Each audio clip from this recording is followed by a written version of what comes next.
Jour de match les Madridistas, le Real Madrid rejoue en Ligue des Champions. Et cette fois-ci, on affronte à nouveau le Manchester City de Pep Guardiola. Et logiquement, qui dit jour de match, dit compo probable. Et aujourd'hui, j'ai trouvé 2 compos probables sur Twitter qu'on va essayer d'analyser ensemble. Mais juste avant, j'ai quelques questions pour vous. Est-ce qu'aujourd'hui, ça va être jour de victoire? Est-ce qu'aujourd'hui, ça va être jour de défaite? Ou est-ce qu'aujourd'hui, ça va tout simplement être jour de licenciement pour Xabi Alonso? Donc déjà, dites-moi dans les commentaires, selon vous, quel jour on aura aujourd'hui.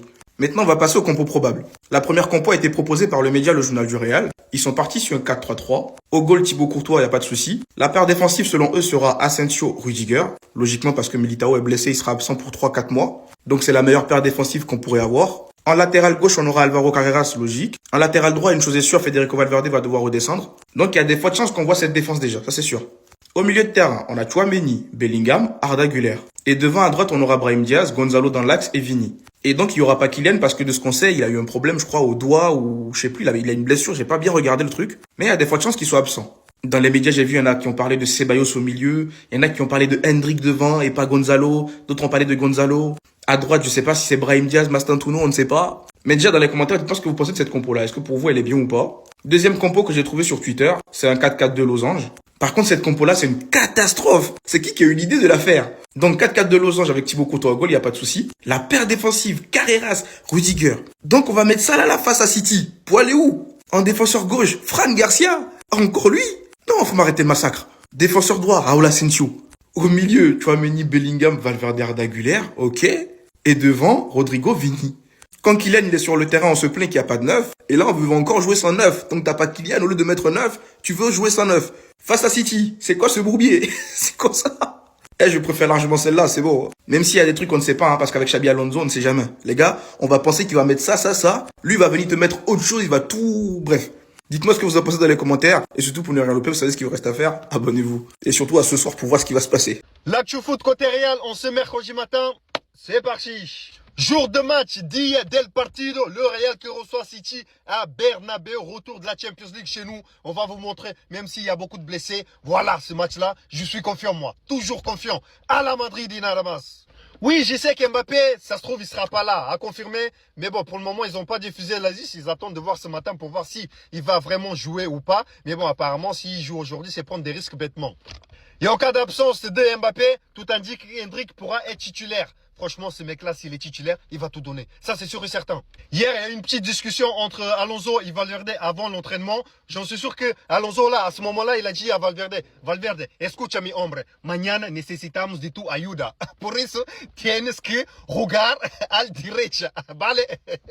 On sait qu'il y a beaucoup d'absents, donc voilà, normalement, demain, il y aura 3 joueurs de la Castillas, notamment Juan Martinez, défenseur central. On a Victor Valdepeñas aussi, défenseur central. Et on a Cistero, que c'est un numéro 6. On verra si un des 3 va débuter, mais je ne crois pas. À voir. On a Guardiola pendant la conférence de presse qui a déclaré que le club le plus difficile d'entraîner, c'est le Real. Tout simplement parce qu'il a dit que la saison qu'il a fait l'année dernière, là, les 6 mois hyper compliqués, s'il était au Real, ils allaient le virer. Ici, il y a trop de pression. Si t'as pas le cardio, faut pas venir. On a aussi Mourinho pendant la conférence de presse d'hier. Il a déclaré, enfin, les journalistes ont demandé, ouais, est-ce qu'il y a une possibilité de venir au Real? Il a dit, moi, de mon côté, la porte, elle est fermée. En fait, c'est vous, les journalistes, vous êtes en train d'ouvrir cette porte-là, mais c'est finito. Et on connaît désormais notre adversaire pour la Coupe du Roi, c'est Talavera de la Reina. Donc voilà, mes madridistas, quelques infos côté Real. On se mercredi matin, jour de match, dia del partido. On est confiant. Moi, je suis confiant à la Madrid. Inaramas. Que le Real Madrid prenne la plus grosse humiliation jamais connue au Santiago Bernabéu, qu'ils prennent 4, 5, 6 ou 7-0 avec une masterclass de Haaland, Cherki, des petits ponts et des comptes 5 ans. Pardonnez-moi, Madalena, comment estás? Ah oui les gars, c'est plein de belle intention. Les petits messages à Haaland, please don't score tomorrow. On a le Real Madrid, on peut plus continuer ainsi. Donc je rectifie, please score hat-trick. Cherki, je vais te parler en français, s'il te plaît, humilie-nous. Les petits ponts, les virgules, les trucs de choses. Tous les trucs que tu faisais au quartier a fait. Forcément, ça peut vous sembler étrange. Ah, mais qu'est-ce qu'il a drixé? Un grand fan du Real Madrid ne peut jamais souhaiter la défaite à son club. Je suis juste quelqu'un de mature et je souhaite arrêter de souffrir. Parce qu'il faudra pas juste une petite défaite pour que Xavi parte. Une lourde défaite, donc chicotez-nous, par favor. À un moment donné, ça suffit. Le Real en souffre, on est en crise. Lui, hier, il s'est encore foutu de nous. Écoutez, le journaliste, il lui a demandé qu'est-ce que tu as à dire aux fans. Normal, il nous dit, ils seront ravis après le match contre Manchester City. Le Bernabeu, l'atmosphère, l'esprit. Mais Celta Vigo là, ils ont pas joué au Bernabeu là quand ils ont dribblé notre goal. J'aurais pu comme vous tomber dans le panneau en me disant ah c'est la Champions League, vous savez que le Real c'est différent. Mais je me suis rappelé qu'en fait c'est juste un menteur. Ce genre de déclaration là du début de la saison. Ça, c'est mon Real Madrid qu'on regarde.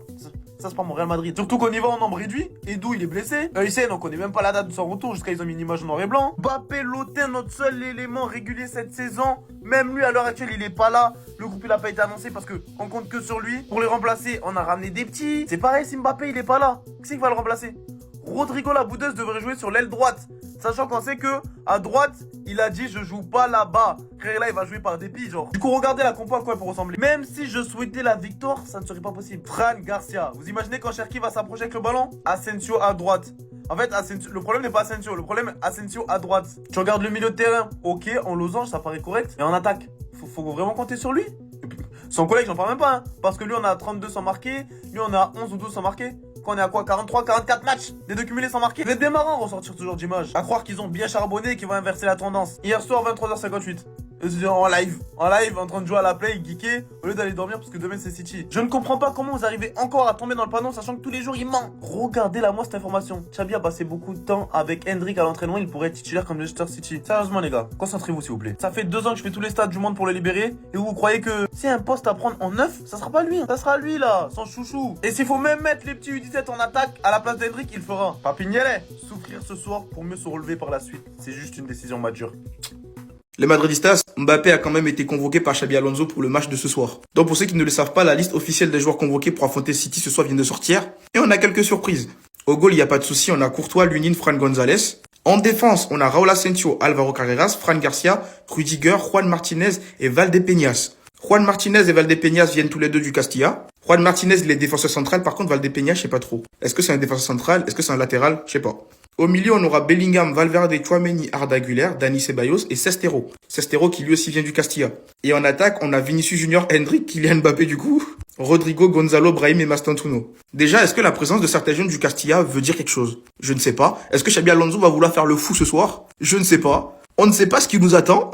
Kylian qui a finalement été convoqué. Est-ce qu'il sera titulaire? Je ne sais pas. Est-ce qu'il sera remplaçant? Je ne sais pas. Qui va être sur le terrain? Je ne sais pas. En fait, finalement, on ne sait rien du tout. On nous a parlé de Mastantuono qui sera titulaire. On nous a parlé de Gonzalo Garcia qui sera titulaire. On a même dit que Hendrik a passé du temps avec Xabi Alonso et donc il y a moyen que lui aussi soit titulaire. Mais finalement, qui sera sur le terrain et qui n'y sera pas?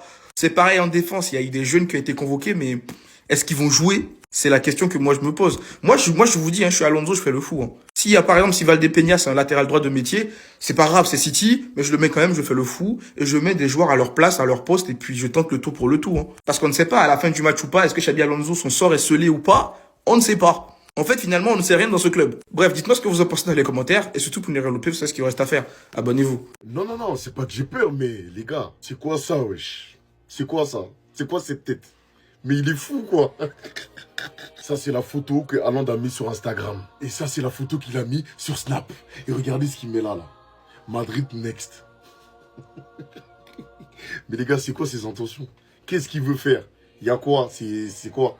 Est-ce que c'est normal d'avoir une tête comme ça pour aller à un match? Hein? Personnellement, si vous voyez une différence entre les deux, vous me dites. Non, clairement. Mais il est complètement touché, ce gars-là. Clever, je sais que c'est ton frère. Alors parle-lui. Parle-lui. Dis-lui à Madrid, il n'y a pas de viande. Il n'y a pas d'entrecôte. Il y a que du citron là-haut. Je tiens quand même à te rappeler, Haaland, que tu n'as jamais été ce gars-là au Bernabeu. Ouais.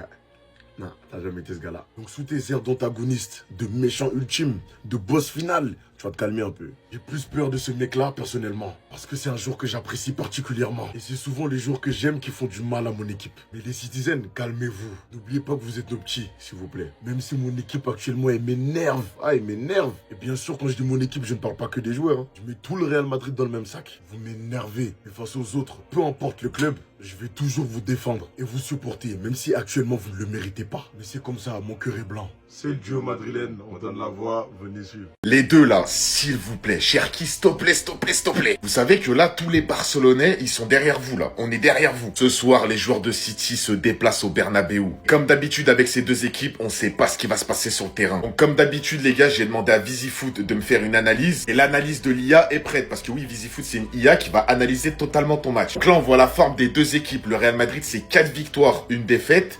City, c'est 3 victoires, 1 match nul, 1 défaite. Donc c'est un peu moins bien que le Real Madrid déjà. Et probabilité les gars, donc on est sur une victoire du Real Madrid à 45%, un match nul à 45%, Une victoire de City à 10%. Les gars, ça sent pas bon, ça sent pas bon. Moi, je suis pour City ce soir. Le Real Madrid, ils ont quand même 62% de victoire contre Manchester City. Ils ont une attaque solide à 55%, une défense solide à 50%. Et là, on peut voir la comparaison des statistiques actuellement sur la forme. Donc, le Real Madrid, il domine quand même un peu sur la forme, sur l'attaque, sur la défense, c'est 50-50. Bref, les gars, ce soir, c'est ce que j'appelle un match piège. Là, c'est les matchs, il peut tout se passer. Il peut avoir 5-4, comme 1-0, comme 0-0. Dites-moi en commentaire, vous pensez quel score il va avoir ce soir? Deux scénarios possibles ce soir contre Manchester City, les gars. Il n'y en a pas trois, il n'y en a pas quatre. Il y a deux scénarios, deux chemins. On va voir, c'est les joueurs qui choisissent. Premier scénario, le meilleur. Les joueurs se sont remis en question. Ils ont compris que footballistiquement, les gars, le football, il a changé. Ça y est. Ils ont compris qu'il faut évoluer tactiquement, qu'il faut écouter le coach, qu'il faut courir, qu'il faut faire les efforts les uns pour les autres pour espérer avoir un bon visage. Et ça veut dire que s'ils choisissent cette solution contre Manchester City, ils feront un match correct. Un match pour un petit peu rassurer les fans et pour montrer que eux, c'est des joueurs de football professionnels et pas juste des enfants gâtés qui sont talentueux au Real Madrid. Deuxième solution. Ils choisissent de rester dans leur DA, c'est-à-dire passe-moi la balle, je fais la différence, on n'a pas de fond de jeu, on n'écoute pas le coach et on attend. Et là, Manchester City pulvérise le Real Madrid, on est dégoûté, on est au Bernabeu, on prend 4-0, une humiliation totale, le club explose, Xabi Alonso est viré, les joueurs ne se remettent pas en question, la moitié de l'effectif quitte le Real Madrid en fin de saison parce que Florentino Pérez les aura vendus, le board comprend que l'effectif est mal construit et tout ça, il y aura un ménage au mercato d'été. Ce soir, c'est clairement un virage dans la saison du Real Madrid. Ils vont prendre un de ces deux chemins. Je ne sais pas lequel. Je ne peux pas l'anticiper. Mais en tout cas, à 23 h, on aura la réponse. Et sachez une chose, les gars. Moi, je vais être sans pitié. Peu importe le joueur, peu importe qui dans l'effectif, que ce soit Courtois, Mbappé, Vini, Bellingham, Valverde, qui tu veux. Il fait un vieux match, il fait une vieille saison, etc. Si à la fin de saison, il doit partir, il partira. C'est tout. Les gars, les chiffres ne mentent pas contrairement aux hommes. Mais les chiffres, des fois, ils peuvent nous bluffer. Ils peuvent nous faire croire certaines choses qui sont pas vraies. On peut prendre des chiffres par-ci, par-là et leur faire dire ce qu'ils veulent aux chiffres. Ouais, Erling Haaland, il a un meilleur ratio que Mbappé, donc il est plus fort que Mbappé, par exemple. Et ben là, on va analyser les adversaires préférés de Kylian Mbappé en Ligue des Champions et les adversaires préférés de Erling Haaland en Ligue des Champions. Et vous allez voir que même s'ils ont pratiquement le même nombre de buts, et ben les buts d'Mbappé, ils valent plus que ceux d'Erling Haaland. Mbappé, il a 64 buts en Ligue des Champions. Erling Haaland, il en a 54. Maintenant, Erling Haaland, il a un meilleur ratio parce qu'il a moins de matchs. Mais, les buts d'Haaland, pour moi, et pour les chiffres aussi, je vais vous prouver, ils valent moins cher que ceux de Kiki.